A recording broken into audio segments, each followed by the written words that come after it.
এবার জেনজি বিক্ষোভের মুখে সরকার ভেঙে দিয়েছেন আফ্রিকার দেশ মাদাগাস্কারের প্রেসিডেন্ট আন্দ্রি রাজোয়েলিনা। বিদ্যুৎ ও পানির সংকটকে কেন্দ্র করে শুরু হওয়া বিক্ষোভ রক্তক্ষয়ী রূপ নিলে সরকার ভেঙে দেন তিনি। সোমবার রাষ্ট্রীয় টেলিভিশনে দেয়া এক ভাষণে তিনি এই ঘোষণা দেন। বিদ্যুৎ ও পানির সংকট সহ দেশটিতে জীবনমান ক্রমেই অবনতির দিকে যাওয়ায় গত সপ্তাহে এই বিক্ষোভ শুরু হয়। সোমবার পর্যন্ত তা চলমান ছিল।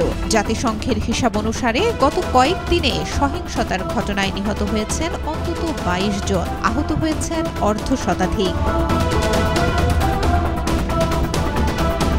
বিক্ষোভকারীদের একটা বড় অংশই তরুণ। মাদাগাস্কারের রাজধানী আন্তানানারিভো থেকে শুরু হয় এই বিক্ষোভ।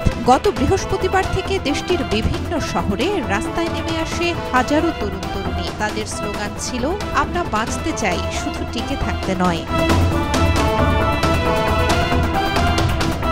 সোমবার আন্তানানারিভোর প্রধান বিশ্ববিদ্যালয় প্রাঙ্গণে ভিড় করে হাজার হাজার মানুষ। তারা হাতে প্ল্যাকার্ড নিয়ে জাতীয় সঙ্গীত গেয়ে শহরের প্রাণকেন্দ্রের দিকে মিছিল করার চেষ্টা করেন। প্রধানমন্ত্রী ক্রিশ্চিয়ান এরসে তার সরকার ও প্রেসিডেন্ট রাজোয়েলিনার পদত্যাগ দাবি করেন তারা। পরে শহরের অন্যান্য এলাকায় গিয়ে রাস্তা অবরোধ করেন। এছাড়াও সড়কে ইট, পাথর ও টেলিফোনের খুঁটি ব্যবহার করে তৈরি করেন ব্যারিকেড। বিক্ষোভকারীদের ছত্রভঙ্গ করতে টিয়ার শেল ও রাবার বুলেট ছোড়ে পুলিশ। এই পরিস্থিতিতে রোববার দেয়া এক বক্তৃতায় প্রেসিডেন্ট রাজোয়েলিনা তার শাসন ব্যবস্থায় কিছু ভুল রয়েছে বলে স্বীকার করেছেন।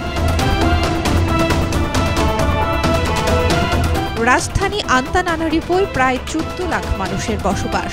সেখানে সুপারমার্কেট, ইলেকট্রনিক্সের দোকান ও ব্যাংকে লুটপাট হওয়ার খবর পাওয়া গেছে। গত কয়েকদিনে হামলার ঘটনা ঘটেছে রাজনীতিবিদদের বাড়িতেও। শহরটিতে গত কয়েক সপ্তাহ থেকে কারফিউ জারি রেখেছে কর্তৃপক্ষ।